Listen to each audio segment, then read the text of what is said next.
NFL Hall of Famer Brett Favre might be spending time in a different kind of uniform, perhaps an orange one, depending on what his text messages show. At the very least, the messages show Favre involved in a scheme to use welfare dollars on a University of Southern Mississippi volleyball stadium. One message indicates he knew it was shady.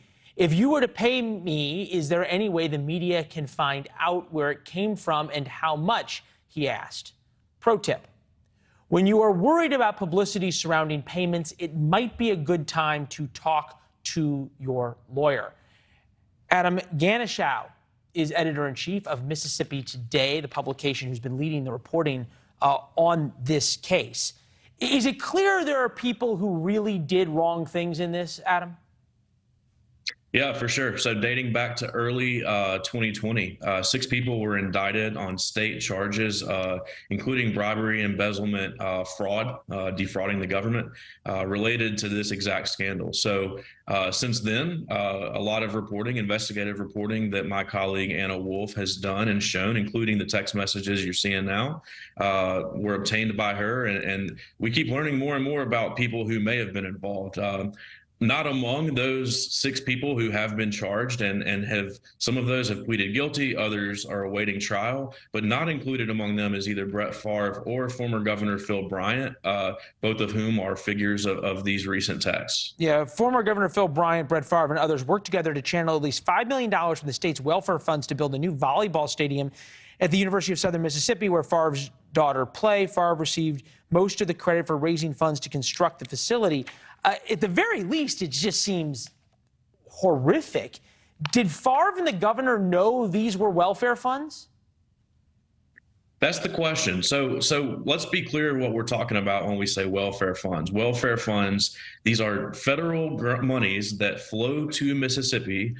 State leaders then can decide how best to spend them, but the federal regulations mandate that those funds get in the hands of or help the neediest people of the state. So Mississippi is the poorest state in America. The poorest state in America. These funds are specifically sent from the federal government to help those people, the poorest people in America. And those are the funds that we're talking about. So your question, Leland, I think is kind of the sticking question, the big one that prosecutors, investigators are asking. You know, if Brett Favre, if Phil Bryant, if anyone else knew that they were trying to steer welfare funds to build this volleyball stadium or to fund other projects that we've written about as well. The volleyball stadium is just one of many pieces of this. It's a fraction of the alleged fraud here. If prosecutors, investigators can prove that they knew that, that's really where I think the biggest crime would have occurred. So that's the question that everyone's asking now. What they know and when they know it. If investigative journalists don't do the work, oftentimes the story doesn't happen, which is what you're doing.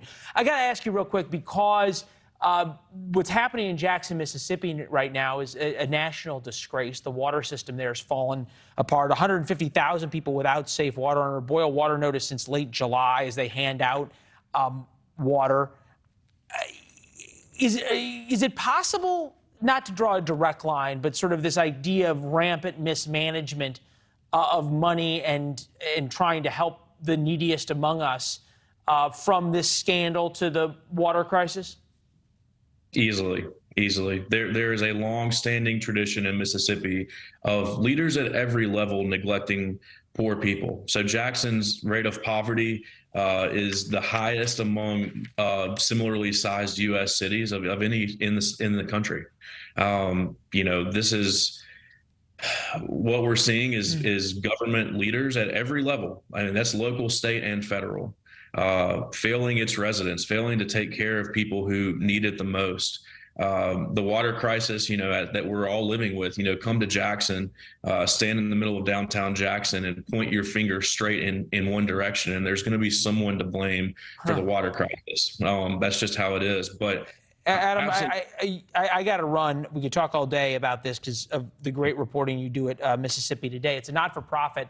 Encourage everybody to check it out as you guys are continuing to do some really great journalism down there. Thank you. Thank you. Thanks for watching. Go to newsnationnow.com to find NewsNation on your television provider. And don't forget to subscribe. Click the red button to get more of NewsNation's fact-driven, unbiased coverage.